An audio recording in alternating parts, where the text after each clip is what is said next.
Remarks by General Manuel Antonio Noriega, commander of the Panamanian Defense Forces, before the Japan-Panama Friendship Association, Tokyo, Japan, December 12, 1986.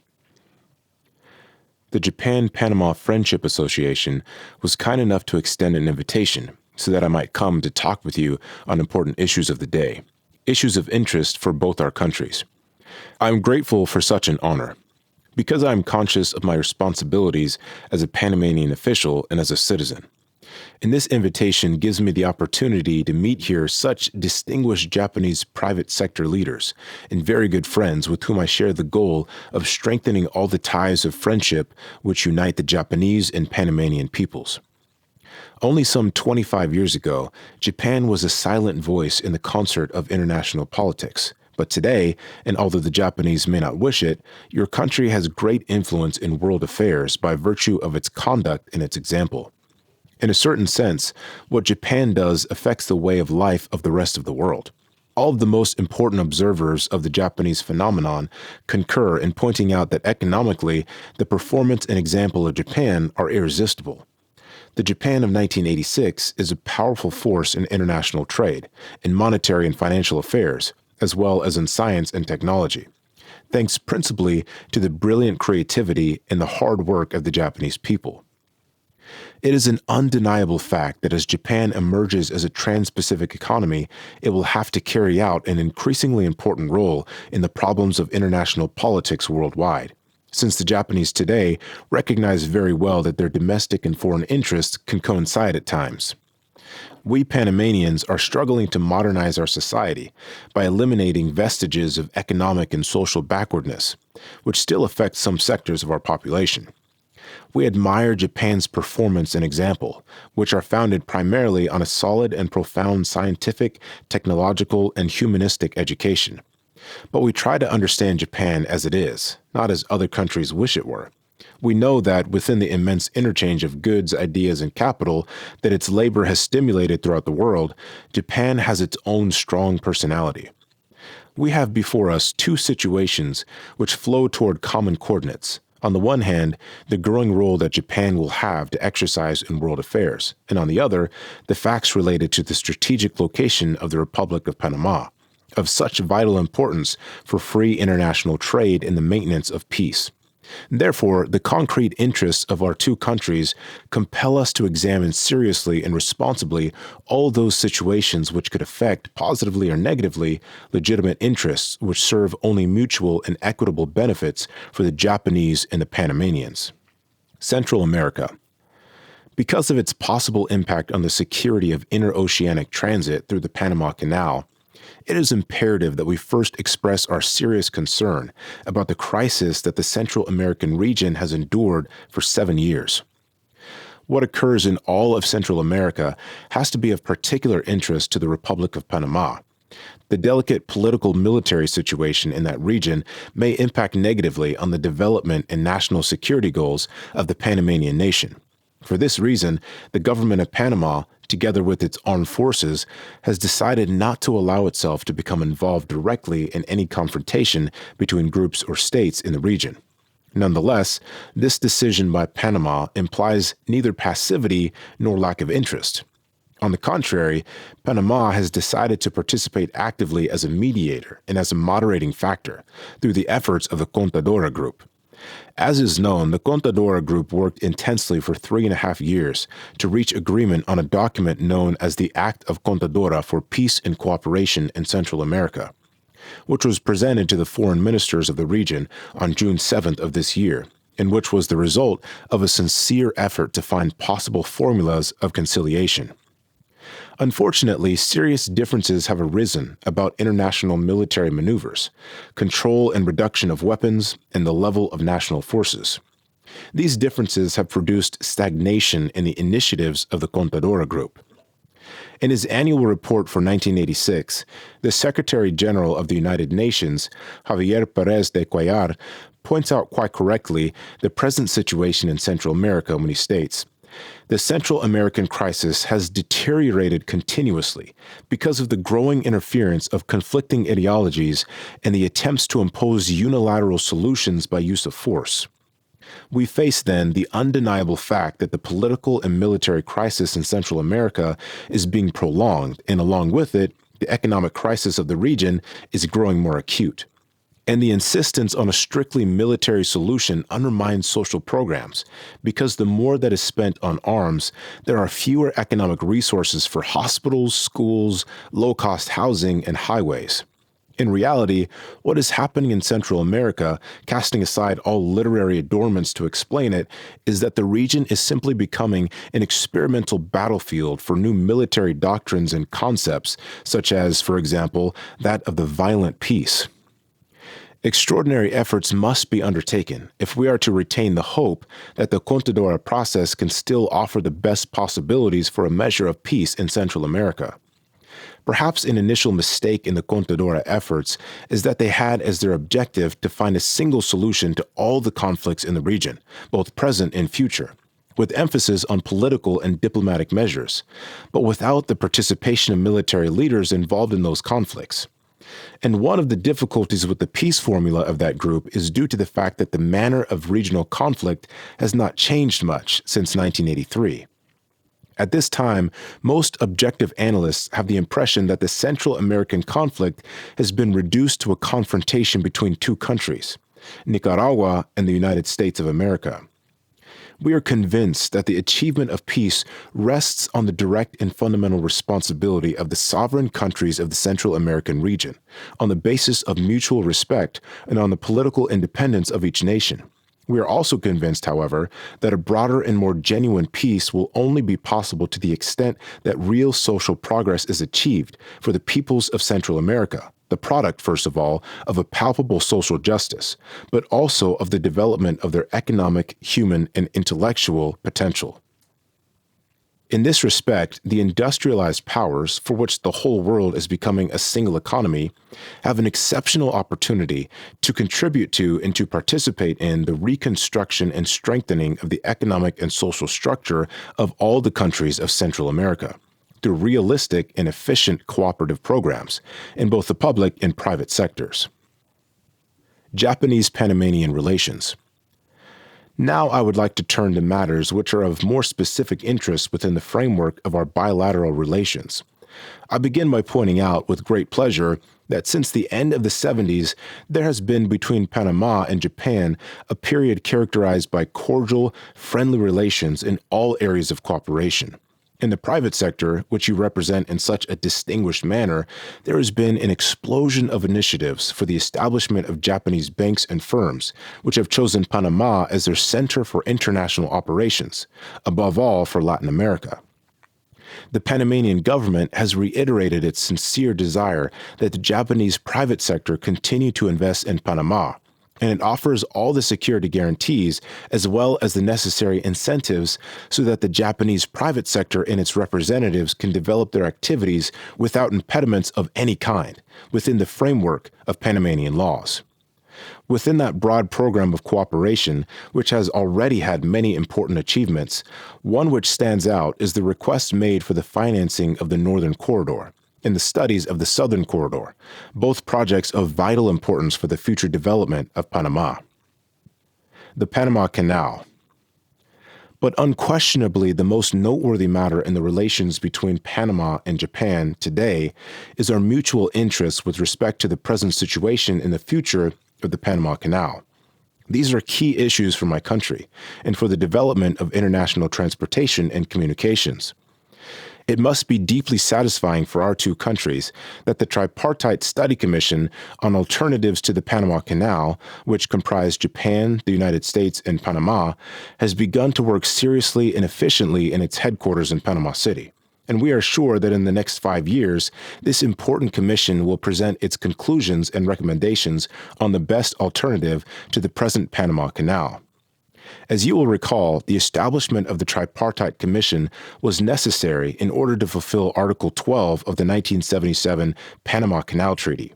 This article grew out of the Panamanian view that the interoceanic canal that bisects its territory is not to serve exclusively the interests of Panamanians or Americans, but rather that it is a major technological facility which should lend highly efficient service to the free trade of all the nations of the world, without discrimination. True evidence of the responsibility with which Panama looks at the future of interoceanic communication is the willingness of our country to accept the undeniable fact that Japan is the country which possesses all of the qualities to participate in the studies of such a vital project for world transportation and trade. We have recognized thereby the legitimate interest of Japan in that project, first manifested by its pioneering leaders, such as Shigeo Nagano, representing the business community, and Prime Minister Masayoshi Ohira, to whose memory I dedicate my greatest admiration and respect, and who distinguished themselves by their enormous efforts in the building of relations with Latin America and in particular with Panama. The distinguished friends here present know that for historical reasons, the issues involved in every aspect of our canal are very sensitive for the Panamanian people, because the struggle to recover our full sovereignty and control over the canal and the adjacent territory was difficult and long. Nonetheless, it has not occurred to a single Panamanian to object to the participation of Japan in the study of the alternatives to the Panama Canal. On the contrary, the Panamanian people view sympathetically the intellectual presence of Japan as one more guarantee of the high level of efficiency and objectivity to be achieved in the conclusions and final recommendations of the study. The Tripartite Study Commission's principal objective is to analyze the inherent problems in the future of the canal. We Panamanians, however, are interested in and concerned about the efficiency of the locks in the present canal for the immediate future. At the present time, the canal is administered by the Panama Canal Commission, an agency in the government of the United States of America. It is responsible for its operation and maintenance until noon December 31st, 1991, when those responsibilities will become the exclusive concern of the Republic of Panama. The most serious challenge faced by the locks in the canal for the immediate term is that of the increase in transit of larger vessels, which can only navigate the narrowest part of the canal, the so-called Culebra Cut, one way at a time. This serious limitation increases the waiting time for ships at the entrances to the canal, with the consequent increase in delays in the costs that navigation companies have to assume. With the unavoidable objective of solving this problem, a proposal has been developed for the widening of the navigation canal at Culebra Cut to allow simultaneous two-way passage by deep draft vessels. Feasibility studies indicate that the project would cost about $500 million and that it could be initiated quickly. Panama has been insisting untiringly to the United States government that it is necessary to undertake without delay the widening of Culebra Cut for the benefit of international transportation and trade. The hoped-for results have not yet been achieved. This situation is regrettable, above all when we see that several sectors in Japan have made known their interest in contributing to the financing and execution of this work. With the same objective of facilitating interoceanic communication in the short term, the Panamanian government is already carrying out the first phase of the enormous project called Centro Puerto, which consists essentially of establishing an integral transport system of 55 kilometers in length between the Atlantic and the Pacific. The system would use the facilities of the Panama Railroad between the ports of Cristobal and Balboa for the rapid, low-cost transfer of goods and containers between the two oceans. Panama expects that the Centro Puerto project, which will complement the canal in the Trans-Isthmian pipeline on its territory, will be operating within a few years in order to provide another alternative service for the benefit of the international community. I have taken the liberty of opening this kind of parenthesis between the present and future of interoceanic communication through the Isthmus of Panama. You can thus appreciate in full detail the ceaseless efforts the leaders and people of Panama are making in order to deserve the confidence of the international community with respect to the efficiency and security of any better alternative to be found to the Panama Canal. The Study Commission.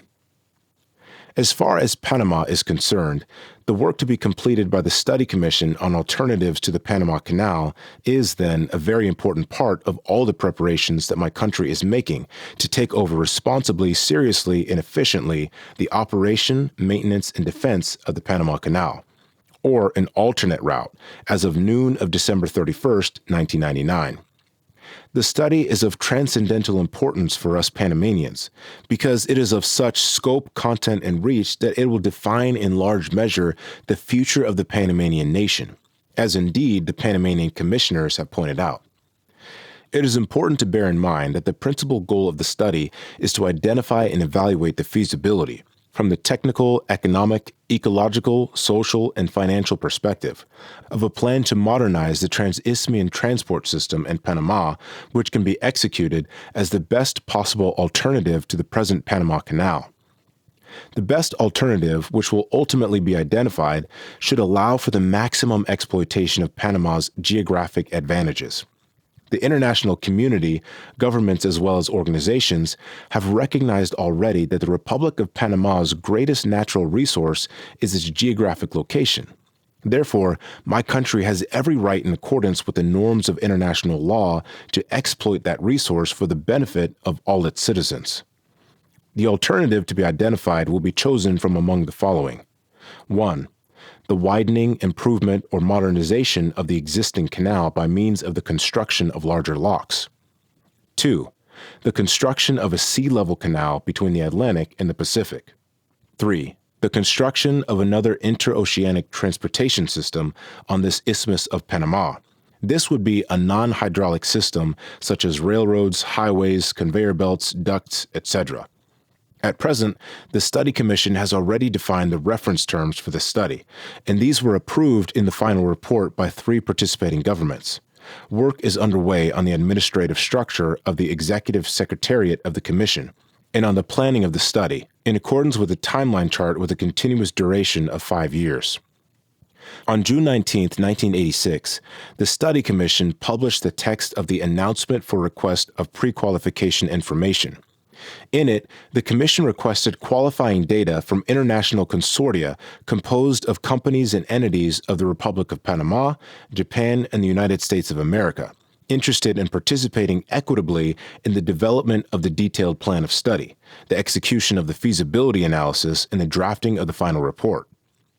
I understand that the submissions of 9 consortia presently are being evaluated for pre-qualification in accordance with the evaluation criteria approved by the delegations of the 3 member countries. Furthermore, this month, precisely December 16th through 18th, the second meeting of the Council of Commissioners will take place, at which time technical, administrative, and financial matters will be addressed. The commissioners will also select the accounting firm for the study commission. As you can see, Panama clearly has an enormous interest in the efficient completion of the study, since it is the first time that our country is participating with other powers, on an absolutely equal level, in the most serious of decisions on interoceanic transportation through the Isthmus of Panama. It is fundamental to our national interest that Panamanian professionals have an effective role in the administration, supervision, and execution of the study.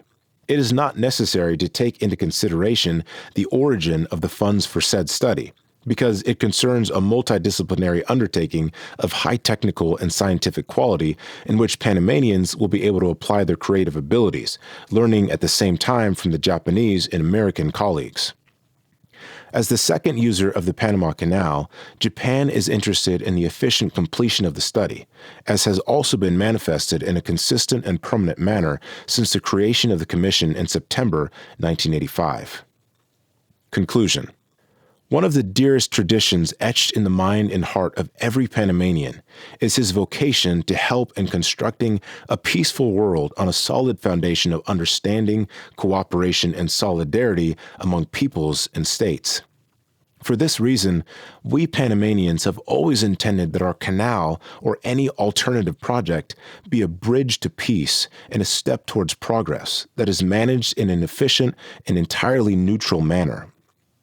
Our concept of the national, technical, and professional role which the armed forces should play in modern society has convinced us that the principal function of the military is more dissuasive and defensive than repressive and offensive. Therefore, our fundamental responsibility in these times is to promote, encourage, and protect the circumstances which will ensure the atmosphere of peace enjoyed by citizens as well as foreigners will live together harmoniously in the territory of the Republic of Panama. As commander of the Panamanian Defense Forces and as a soldier, I must express my strongest and most sincere repudiation of violence, conflict, and war. Never again war was the solemn call by which Pope Paul VI challenged all representatives of all nations meeting in the General Assembly of the United Nations. And that challenge is deeply rooted in our Panamanian military doctrine, with the concept of security without war. Finding myself now in the heart of this great country, dedicated to the cultivation of peace, progress, work, and understanding, I experience a very special emotion because I share the identical sentiment which already forms part of the Japanese national soul, and which is a definitive feature of its culture. This great country has earned the respect and admiration of the community of all men because it has made peace a cult to be worshipped and identification with nature a national vocation of the highest spirituality. Japan is a great country because it has solid traditions and convictions. It has patience. It has willpower and a strong spirit like the steely mountain of the poet that resembles Mount Fuji, that violently resists erosion, that withstands the mist. Thank you.